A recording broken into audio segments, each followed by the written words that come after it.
so happy. So happy. Oh!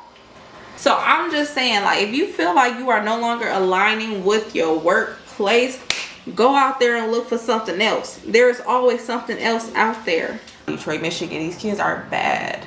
Like, trauma induced aggression and rage. Okay, but love me, love me, love me. Good morning, good morning, good morning. I am in a great mood. So first of all, I have been having a crazy work experience. So for the people who are new to the channel, I am a Algebra 1 teacher. I teach Algebra 1 in Detroit, Michigan. And, you know, recently there was this guy who went viral on TikTok because he was telling his experience as a substitute teacher. And so just to give like a quick difference between substitute teachers and teachers.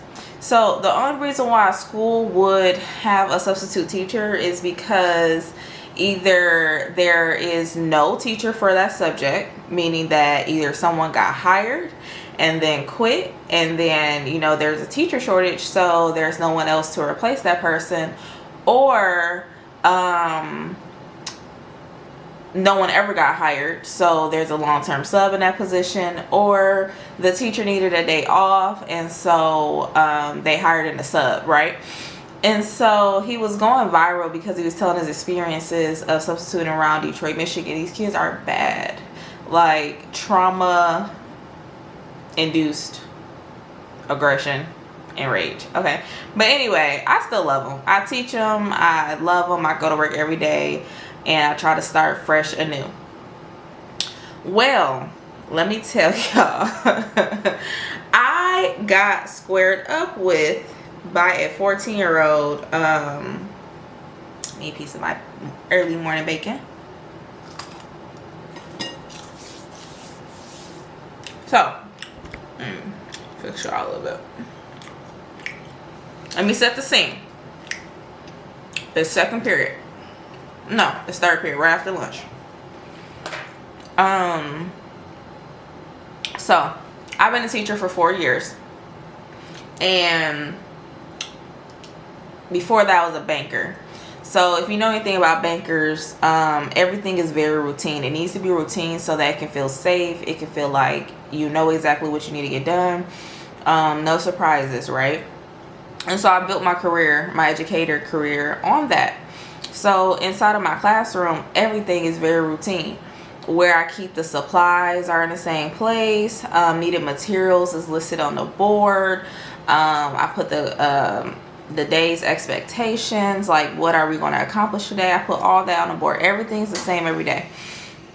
So if you were a fly on the wall and you came into my room, what you would see is a 5-minute timer going down. Okay, so the bell rings, a 5-minute timer starts, and the kids know that they have those 5 minutes to get settled, check in with their friends, get their needed materials, figure out what we're doing for the day, turn in any homework, etc., etc., etc. That is how my class starts.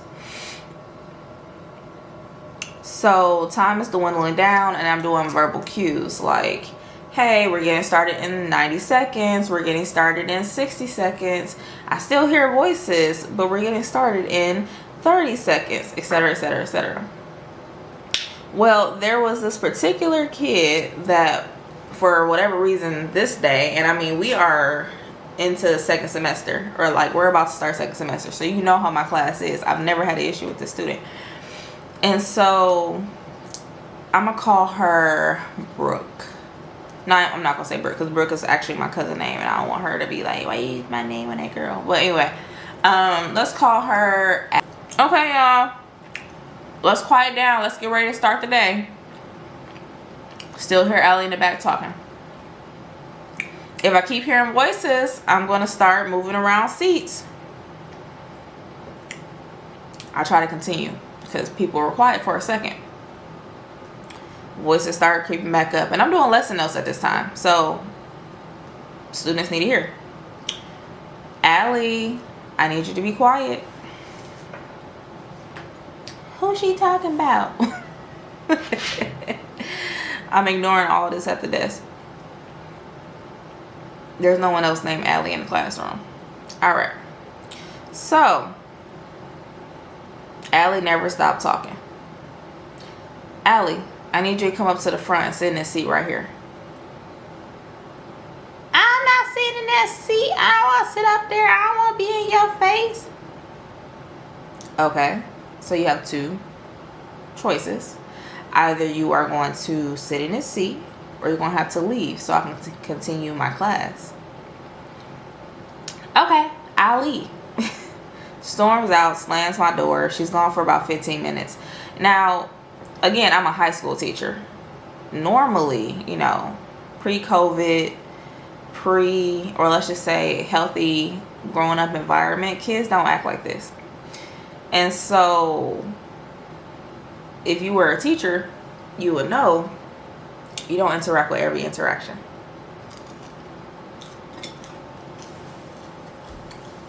So I'll let her go about her day. Continue the rest of my class. No disruptions happen post that girl Allie leaving out the class. Allie comes back in the class. Sits back in the seat I told her not to sit in.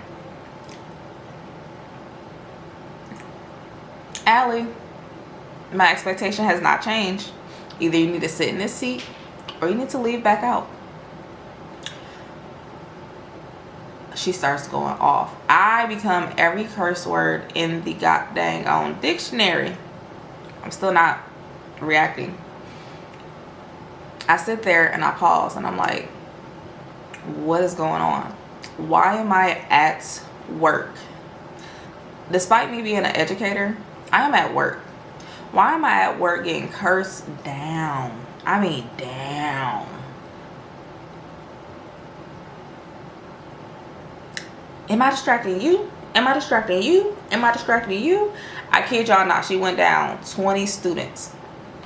20 students asking was she being a distraction to them. Now, in that same arrogance, in that same breath, you are currently being a distraction, but it's not dawning. I mean, I don't have any excuses. To me, it was just she wanted to be a butthole at that moment. And so I basically was like, all right, you no longer have the option to stay in my class. You need to leave now. Y'all, she squared up with me. I was stunned.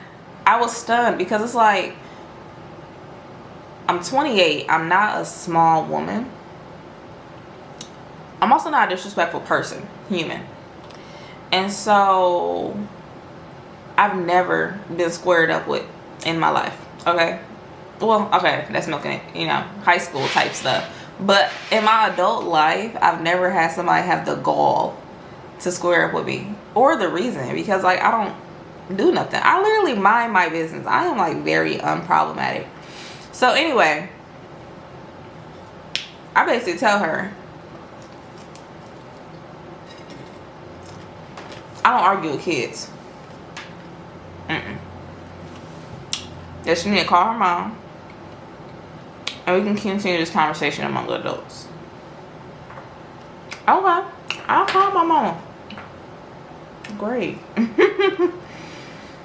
So I'll let admin know that Allie's in the hallway.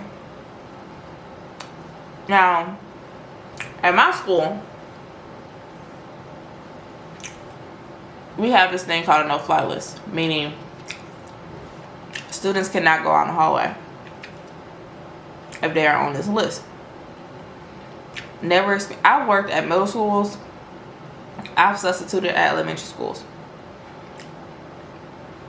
Never have I ever been in an environment where kids did not have the permission to use the restroom without supervision. Okay. So another teacher had to come get that student out the hallway. Try to be Captain Save him. Because administration was too busy handling other issues inside the school. That student then went into that teacher's classroom and started doing cartwheels. Physical cartwheels. Or no, maybe she did the cartwheels in the hallway. But she went into that classroom and was being such a disruption that the teacher was like, oh no, admin, come get her right now. So admin, oh yeah, she did them in the hallway. Because then admin allowed her to be in the hallway. And so then she was in the hallway doing cartwheels. At this point, my name is Ben and I ain't in it. Administration did not check in with me the whole rest of the day. I finished that class and I had one more class after that. So, I went home. My administrator texted or called me that night and was like, she touched base with the parent. We'll have a parent meeting the next day. Parent meeting came. Not conclusive. But anyway, I say all this to say,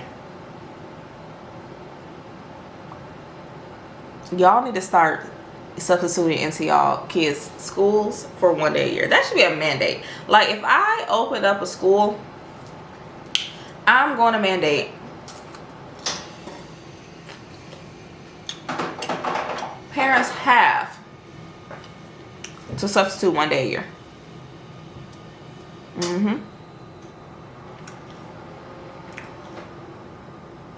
In order for your kid to be in good standing in my school, a parent has to substitute 1 day. Or at least 4 hours. Because y'all gotta see what the hell's going on up in these schools. Y'all gotta see how some teachers are not teaching y'all kids, putting them on computers for 85 minutes, not policing what they're getting on, or how they're not teaching at grade level. And then, maybe then, you'll be able to see also how some of these kids interact with adults. And then you can ask yourself, is that teacher actually mean? Or are they overstimulated? Are they tired? Are they underpaid? Because they go to work and they get disrespected by children. Demeaned by adults, parents, stakeholders, district office, principals, deans, counselors, all that. I think that's a great idea. I think a lot of things would be fixed if parents came into the schools and saw how interactions were. I gotta go find my nail file and then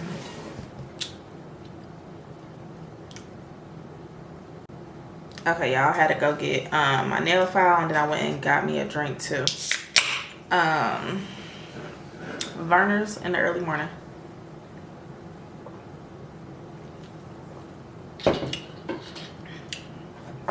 All right.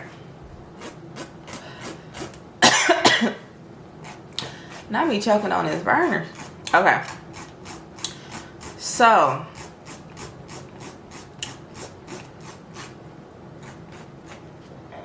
I have finally reached a point where I'm starting to get PR. So I need to do my nails because so far a lot of the PR brands that I'm doing is like skincare. So I have to have cute hands to show the product. So I gotta do my nails. Which I love to this morning.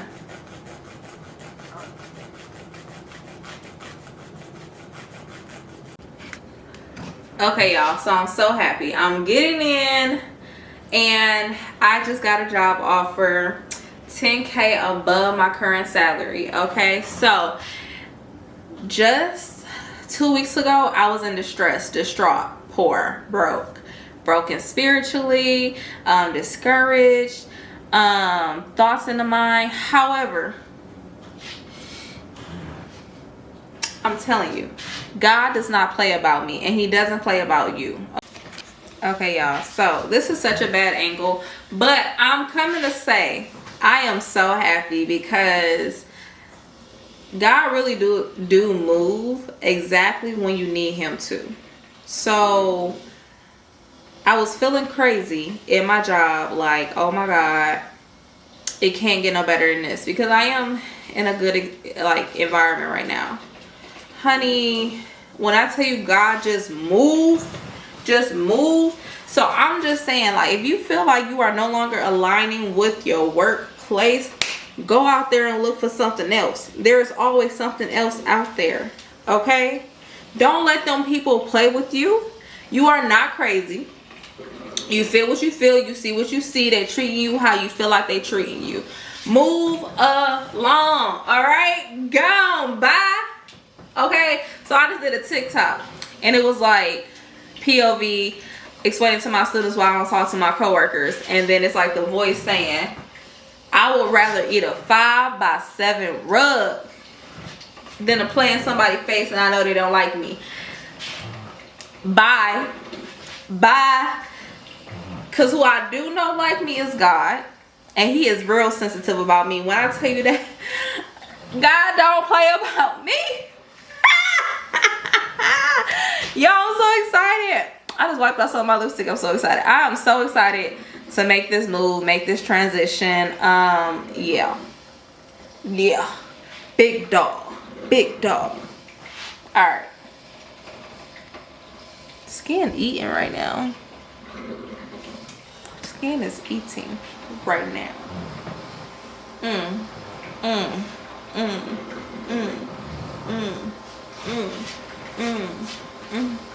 Yeah.